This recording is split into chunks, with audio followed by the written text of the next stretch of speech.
Power star Pawan Kalyan గారు నటిస్తున్న అద్భుతమైన చారిత్రాత్మక చిత్రం హరిహర వీరమల్లు గురించి అందరికీ తెలిసిందే. ఈ సినిమా పట్ల అభిమానులు ఆసక్తి ఆకాశాన్ని తాకుతుంది. ఎందుకంటే ఇది పవన్ కళ్యాణ్ గారి తొలి చారిత్రాత్మక చిత్రం. ఈ సినిమా హరిహర వీరమల్లు జీవిత చరిత్ర ఆధారంగా తెరకెక్కనుంది. అసలు ఈ హరిహర వీరమల్లు ఎవరు, ఆయన చరిత్ర ఏమిటి, ఆయన గురించి తెలుసుకునే ముందు ఇలాంటి ఆసక్తికరమైన విషయాల కోసం మన ఛానల్ ని సబ్స్క్రైబ్ చేసుకోండి. 11వ శతాబ్దంలో భారతదేశం విదేశీ రాజుల దండయాత్రల దాడులకు గురైంది. ముఖ్యంగా మహమ్మదీయ సుల్తానులు మన దేశ సంపదను దోచుకోవడానికి, ఇస్లాం మతాన్ని స్థాపించడానికి అనేక ప్రయత్నాలు చేశారు. 13వ శతాబ్దంలో ఉత్తర భారతదేశం పూర్తిగా సుల్తానుల ఆధీనంలోకి వచ్చింది. కానీ దక్షిణ భారతదేశం హిందూ రాజుల చేతుల్లో ఉండేది. వరంగల్లు కాకతీయులు, దేవగిరిని యాదవులు, మధురను పాండ్యులు పాలిస్తున్నారు. ఈ సమయంలో ఢిల్లీలో ప్రారంభమైన మహమ్మద్ తుగ్లక్ పాలన దక్షిణ భారతదేశం వైపు విస్తరించి ఒక్కొక్క రాజ్యాన్ని తన ఆధీనంలోకి తెచ్చుకున్నాడు. తుగ్లక్ ఆధీనంలో భారతదేశం దయనీయ స్థితిలోకి మారింది. హిందూ దేవాలయాలు, సంస్కృతి, సంప్రదాయాలు కనుమరుగవుతున్నాయి.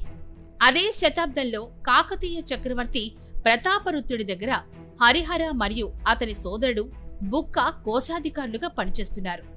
1323లో ఢిల్లీ సుల్తానులు కాకతీయ రాజ్యాన్ని ఓడించి ఆ రాజ్యాన్ని తమ ఆధీనంలోకి తెచ్చుకున్నారు. ఆ సమయంలో హరిహర, బుక్కా సోదరులు కంపిలికి వెళ్లి అక్కడ సంస్థానంలో చేరారు. 1326లో ఢిల్లీ సుల్తాన్ కంపిలిని కూడా జయించి ఈ అన్నదమ్ముళ్లు బందీలుగా ఢిల్లీకి తీసుకెళ్తూ ఉండగా దారిలో భీకరమైన గాలి దుమారం వచ్చింది. ఢిల్లీ సైన్యం చెల్లాచెదురై గుర్రాలు, బండ్లు తిరగబడ్డాయి. ఈ అల్లకల్లోలంలో పారిపోయే అవకాశం ఉన్నప్పటికీ పారిపోకుండా హరిహర, బుక్క సోదరులు ఒక చెట్టు కింద కూర్చుని ఉన్నారు. వాతావరణం సద్దుమణిగిన తర్వాత ఢిల్లీ సుల్తాన్ వారి నిజాయితీని చూసి ఆశ్చర్యపోయాడు. తర్వాత వారిని ప్రశ్నించగా వారిచ్చిన సమాధానాలతో సంతోషించి ఢిల్లీ దర్బార్లో వారికి ఉన్నత పదవులు ఇచ్చాడు. అయితే తప్పనిసరి పరిస్థితుల్లో హరిహర, బుక్క ఇస్లాంను స్వీకరించి అక్కడ పనిచేయవలసి వచ్చింది. ఢిల్లీ సుల్తాన్ కంపిలి రాజ్యాన్ని స్వాధీనం చేసుకున్నాక దాన్ని పాలించేందుకు మాలిక్ నయంను నియమించాడు. కానీ మాలిక్ ఆ రాజ్యాన్ని సమర్థవంతంగా పాలించలేకపోయాడు. ప్రజలు అతని నియమాలు వ్యతిరేకించారు.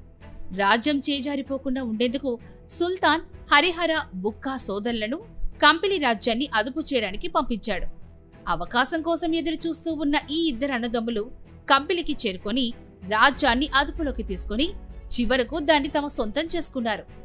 విషయం తెలుసుకున్న తుగ్లక్ సైన్యంతో కలిసి తిరిగి కంపిలిపై దాడి చేసినప్పుడు హరిహర, బుక్కా సోదరులు ధైర్యంగా ఎదిరించి రాజ్యాన్ని పూర్తిగా తమ అధీనంలోకి తెచ్చుకున్నారు. తర్వాత 1330లో వారు విజయనగర సామ్రాజ్యాన్ని స్థాపించారు. 1336లో శ్రీ విద్యారణ్య స్వామి సహాయంతో ఈ సోదరులు తిరిగి హిందూ మతాన్ని స్వీకరించారు. హరిహర వీరమల్లు సంగమ రాజవంశస్థుడు. ఆయనకు కంపన్న, మడప్ప, మరప్ప, బుక్క అనే 4 సోదరులు ఉన్నారు. వీరంతా కలిసి విజయనగర సామ్రాజ్యాన్ని విస్తరించారు. హరిహరుడి తర్వాత అతని సోదరుడు బుక్కరాయులు రాజ్యాన్ని పరిపాలించాడు. హరిహరుడు హక్కారాయుడు, వీర హరిహరుడు అనే పేర్లతో కూడా పిలువబడ్డాడు. ఈ విధంగా విజయనగర సామ్రాజ్యాన్ని స్థాపించి 3 శతాబ్దాల పాటు సుసంపన్నంగా పాలించిన హరిహర వీరమల్లు చరిత్రలో చిరస్థాయిగా నిలిచాడు. ఈ గొప్ప యోధుడి కథ ఆధారంగానే పవన్ కళ్యాణ్ గారి హరిహర వీరమల్లు సినిమా తెరకెక్కుతోంది. ఈ వీడియో మీకు నచ్చినట్లయితే మా ఛానల్ ని లైక్ చేయండి. మరియు ఇలాంటి మరెన్నో ఇంట్రెస్టింగ్ టాపిక్స్ కోసం మన ఛానల్ సబ్స్క్రైబ్ చేసుకోండి.